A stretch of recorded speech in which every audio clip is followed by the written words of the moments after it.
અશ્વમેધ યજ્ઞ સત્યયુગમાં થતો, અશ્વમેધ યજ્ઞ ત્રેતાની અંદર થતો, અશ્વમેધ યજ્ઞ દ્વાપરની અંદર થતો, પણ અશ્વમેધ યજ્ઞ કળિયુગની અંદર થયો નથી.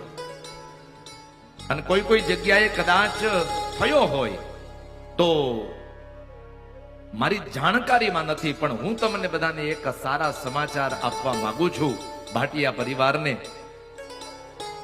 આમ તો કળિયુગની અંદર અશ્વમેધ યજ્ઞ વર્જ્ય છે, પણ કદાચ ને નિષ્કામ ભાવથી પરમાત્માને રાજી કરવા માટે રાષ્ટ્રની ઉન્નતિનો વિચાર મનમાં રાખી અને કદાચ અશ્વમેધ યજ્ઞ કરવામાં આવે તો એ દોષજન્ય પણ નથી, કારણ કે ધર્મના કામમાં તો ભગવાન આપણી ઉપર રાજી જ હોય. એવડો મોટો અશ્વમેધ યજ્ઞ કે જેની અંદર 35 કરોડ રૂપિયા વાપરવામાં આવશે, જામનગરની પવિત્ર ભૂમિમાં થવાનો છે ને એનું આચાર્ય પદ અમને 143 દેશના ભક્તોએ સોંપ્યું છે. અને એ બરાબર ફેબ્રુઆરીમાં 2026માં 12 તારીખે પ્રારંભ થવાનો છે. અશ્વમેધ યજ્ઞ જે હજી સુધી થયો નથી પણ થવાનો છે, અને એનું સૌભાગ્ય ઠાકોરજી આ દ્વારિકાના નાથે હે ભાટિયા પરિવાર અમને આપ્યું. આજ અમે પણ રાજી છીએ કે ભગવાને અમને એના માટે સિલેક્ટ કર્યા. એટલે હૃદયનો અહોભાવ વ્યક્ત કરી અને તમને બધાને આમંત્રણ આપું છું.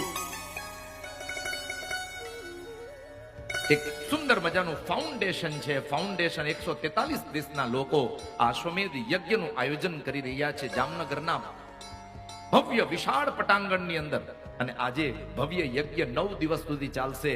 એ યજ્ઞનું આચાર્ય પદ એ તમામ 143 દેશના ભક્તોએ અમને સોંપ્યું છે. જવાબદારી અમારા ભાગે આવી છે.